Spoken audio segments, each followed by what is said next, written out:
Another message, Capricorn.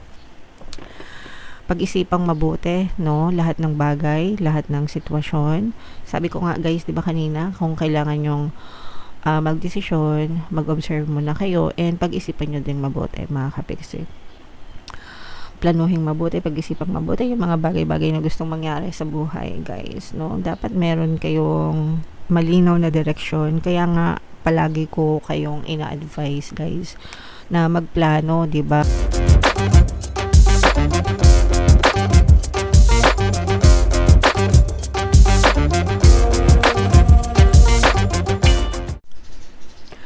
Hello guys, hello Capricorn, welcome back to Pinoy Pixie Tarot. Ang pamagat ng episode natin for tonight is messages from the universe para ngayong February to March para sa Capricorn, Sun, Moon, Rising Sign, and Venus. So unahin natin tong deck na to, mga kapiksi. Yung first message para sa inyo, meron tayong observer, guys. Ibig sabihin ito, mag-observe, matuto tayong maging mapanuri, no, sa paligid natin, mga kapiksi, para maprotektahan natin yung sarili natin against sa mga negative and sa mga toxic na mga tao, bagay, sitwasyon. Syempre, pag alam na natin na toxic sila or negative vibes sila, iwasan na natin, mga kapiksi, and iwasan natin na ma-engage tayo sa mga ganong tao, bagay, sitwasyon sa buhay natin. Pangalawa, if meron din tayong kailangang pagdesisyonan, di ba? Timbangin muna natin, mag-observe ka muna sa paligid mo, timbangin mo kung okay or hindi, yung vibes, di ba? Yung overall vibes, and then tsaka mag-decide, mga kapiksi, okay? So always kayo, guys, na maging mapanuri sa paligid nyo para hindi kayo mabiktima ng panloloko ng ibang taong, mga kapiksi. Ito naman, guys, another message for some of you. This is a never-ending story. Ibig sabihin nito, guys, for some of you, maaaring merong mga bagay na paulit-ulit, mga sitwasyon na paulit-ulit na nangyayari sa inyo. So, ibig sabihin yan, hindi pa rin napuputol yung cycle.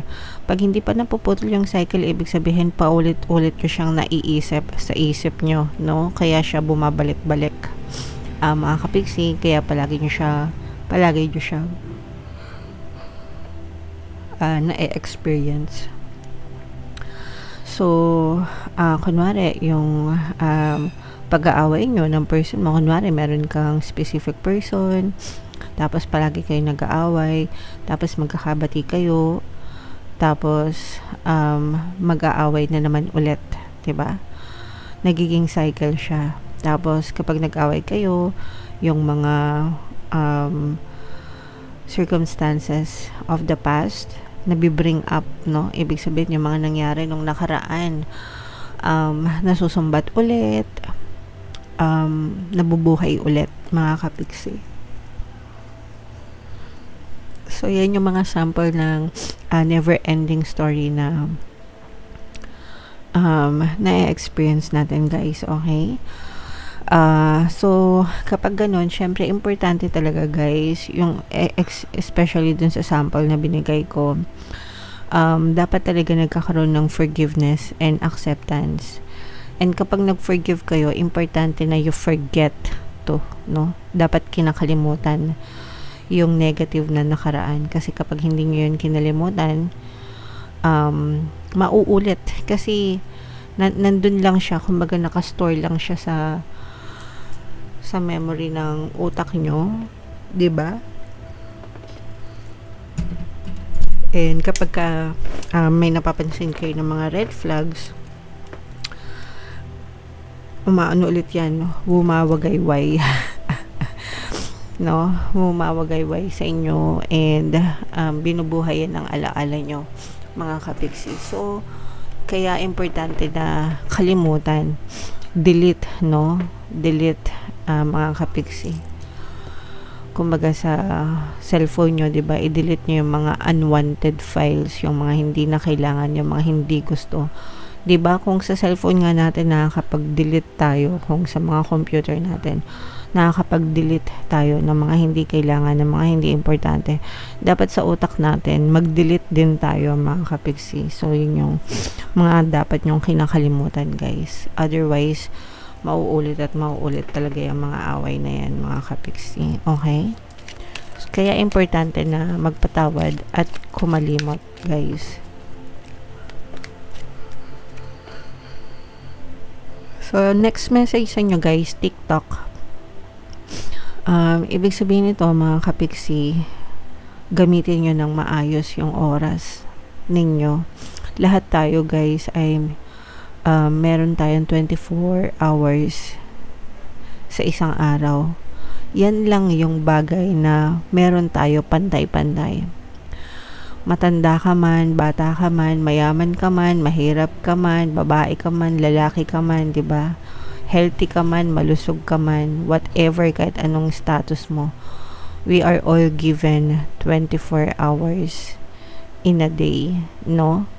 Depende na lang sa'yo kung paano mo i-utilize, kung paano mo gagamitin yung 24 hours na yan sa isang oras, mga kapiksi, sa isang araw.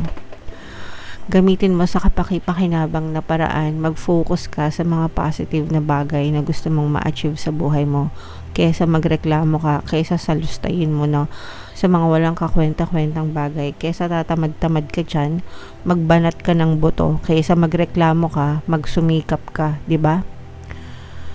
So, yung ibang tao nagsisikap, madaling araw pa lang gumigising na, nakikipagsapalaran, 'di ba? Tapos ikaw, anong ginagawa mo? So, syempre, tatamaan yung mga tatamaan dyan, mga kapiksi. Sa panahon, guys, ngayon, tamad na lang yung nagugutom, no? Sabi nga ni UCL. By the way, guys, friend ko pala si UCL, Urban Creative Lifestyle. Meron siyang YouTube channel at saka Facebook page, no? Nakakapag-usap kami, and yun nga, no? Sabi niya, sa panahon ngayon, tamad na lang ang nagugutom kasi napakaraming sources of income na pwede nyong gawin, guys, no? So, wag kayong tatamad-tamad, gamitin nyo sa matinong paraan yung oras nyo, mga kapiksi. Okay?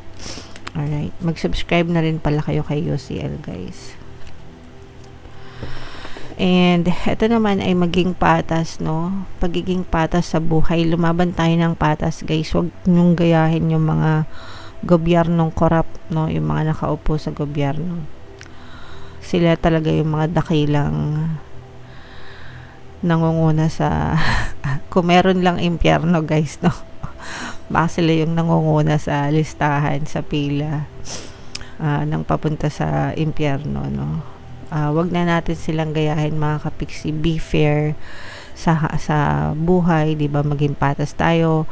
This is a reminder na wag tayo manlalamang ng kapwa natin, mga kapiksi. Wag manlalamang, maging patas palagi, guys. Another message, Capricorn. Pag-isipang mabuti, no? Lahat ng bagay, lahat ng sitwasyon. Sabi ko nga, guys, 'di ba kanina, kung kailangan yung magdesisyon, mag-observe muna kayo, and pag-isipan nyo din mabuti, mga kapiksi. Planuhin mabuti, pag-isipang mabuti yung mga bagay-bagay na gustong mangyari sa buhay, guys, no? Dapat meron kayong malinaw na direksyon. Kaya nga palagi ko kayong ina-advise, guys, na magplano, 'di ba? Mag-set kayo ng goals every year. Sa ilang taon na ba tayo dito sa YouTube? Hindi ko na matandaan, 7 yata. Every year, ina-encourage ko kayo na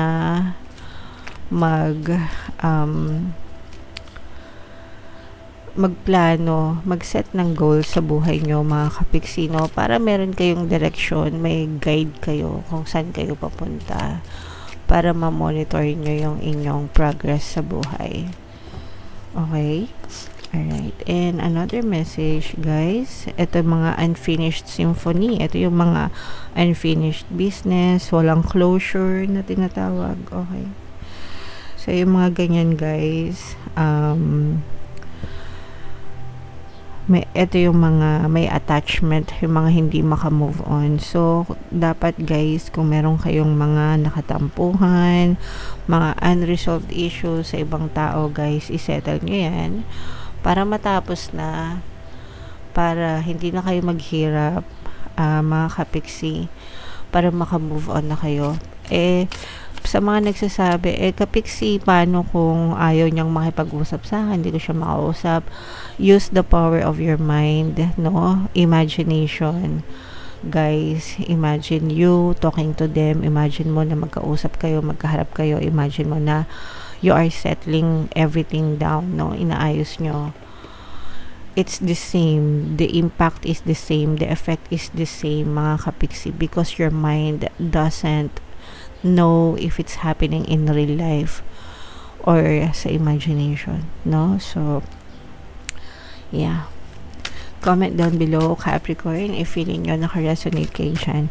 So, shuffle natin to. Bunot pa tayo ng isang card, guys. Habang sinashuffle ko to, panoorin nyo muna yung video natin regarding sa ating paano mag-manifest ng abundance video cards. Kapiksi, sawa ka na ba sa mga struggles at hirap sa buhay mo? Masipag ka ba at masikap sa buhay ngunit hindi ka pa rin umaasenso?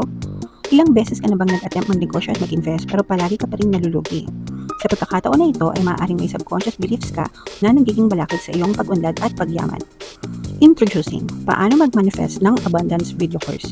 Dito ay matututunan mong ma-overcome ang mga balakid mo para tuluyan ka ng umunlad, umasenso, sumagana, maging matagumpay, successful at maswerte sa iyong kabuhayan, pera, trabaho, negosyo sa lapi at kaperahan ng bonggang-bongga.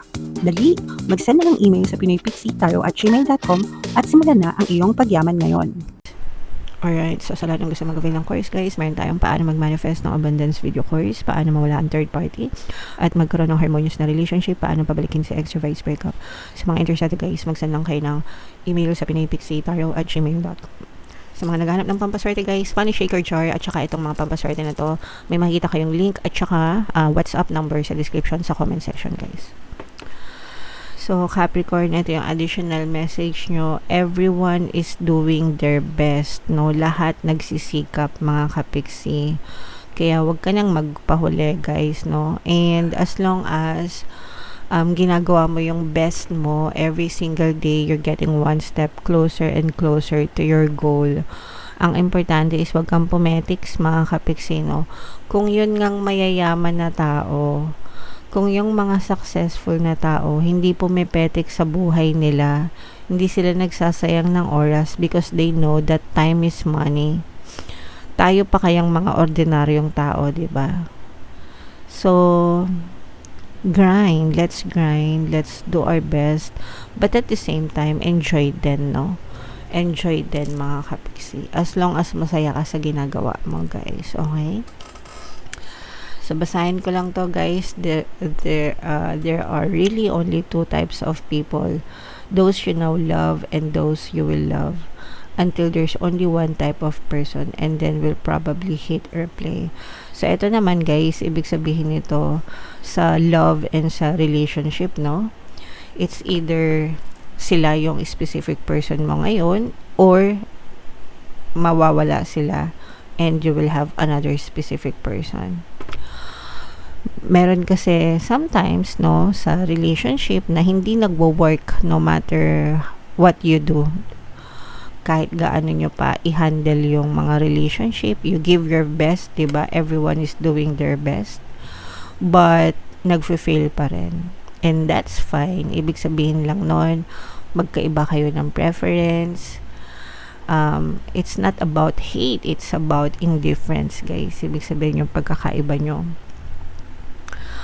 Mga kapiksi, okay? And kapag ganun, wala na talaga tayong magagawa. So, let's just move on and let them go. So, sila na yung magiging love mo before. 'Di ba? and you will have another new love coming in. Kapag pinakawalan mo sila, magkakaroon ka ng space sa buhay mo ngayon for another specific person in your life, guys. As long as you do your best sa relationship, guys, dapat no regrets, no? I mean, at least man lang bago kayo maghiwalay ng person mo, you do your best, binigay mo lahat, 'di ba? Lahat ng katangahan. Lahat ng pagmamahal, lahat ng katangahan, 'di ba? So, dun mo lang masasabi na, wala akong pinagsisihan, at least ginawa ko lahat. Okay? Kapag ka ganun na, then it's okay to let go and move on, and next na, 'di ba? Papasokin nyo na yung next in line, mga kapiksi. Alright, so comment down below, Capricorn, if naka-resonate kayo dyan sa mga messages nyo, guys. Ito yung ating 2026 kapalaran. Ito yung ating video about money shaker jar, guys. Panoorin nyo. And ito naman yung ating success stories ng paano mag-manifest ng abundance video course. Thank you for liking, sharing, and subscribing. See you next time. I love you all. Have a nice day. Bye-bye.